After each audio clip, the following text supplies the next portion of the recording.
investors were disappointed today with your numbers. It was the auto target. It was the auto forecast. Your industrial business looks solid. The auto forecast was disappointed. When do you think we really see the trough here? Well, let me first say we had our Capital Markets Day for 2020. We had about 300 investors live. What is a big number, shows the interest in the story. We outlined our new roadmap as an integrated auto and industrial supplier, as you said, and emphasized in particular our intrinsic strengths on the sustainability side. Now, in auto, we have presented a two-pronged strategy. One, to extract superior value from our mature business. And two, and that is very important, we want to conquer a leading position in the new business. And this means in particular pushing our electrified powertrain business. In that sense, we have also reinforced our powertrain scenario. We'll benefit until 2030 from the strengths that we have in hybrid, but thereafter the electrification part becomes even more important.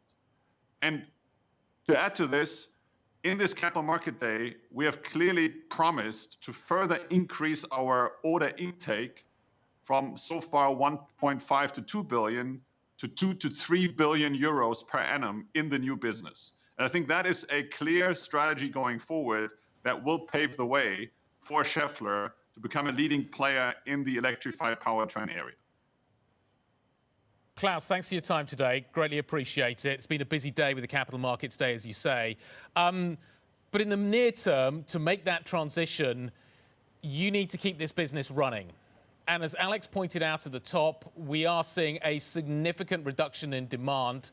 And I'm wondering how you manage through this process as a result of that, and what advantage you can take of the new program that Berlin has laid out in terms of the aid that is likely to be delivered. How do you utilize that aid? How do you take advantage of that aid in order to make the transition that you're talking about, given the difficult near-term backdrop that we face as a result of COVID? First of all, we appreciate the fact that the German government again yesterday stood up and stand behind the auto industry that is so critical for Germany as a whole. And I was part of the discussions yesterday with Madam Chancellor, always a great honor to be in part of this group.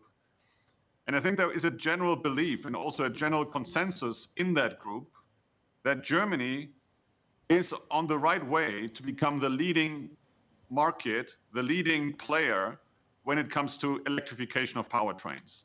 And I think that's where the real strength lies. If this industry comes together, the big OEMs that we have, the government, the suppliers, all the technology that Germany has offered in that sense, and paves the way for this transition, then that's the real strength out of the communication that came out of yesterday.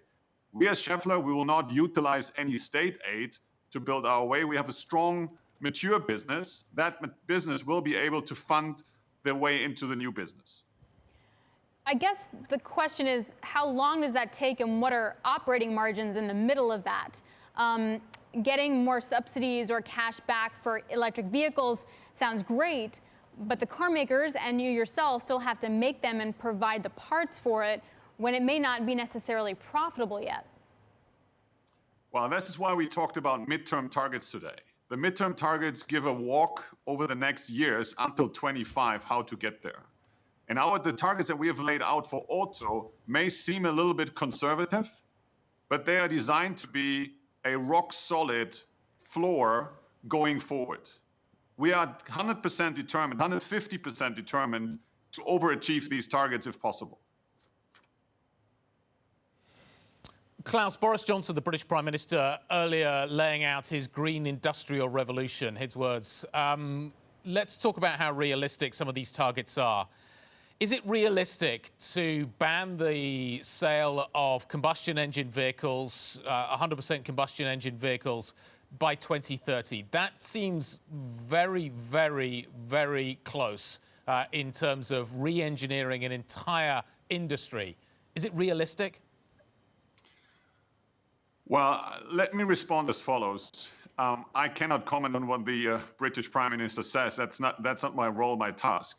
But what I can say here is that sustainability is the new normal.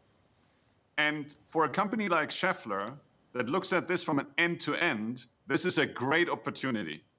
Just think about the e-mobility, what is clearly something that supports sustainability, and who other auto supplier has a number 2, number 3 position in wind.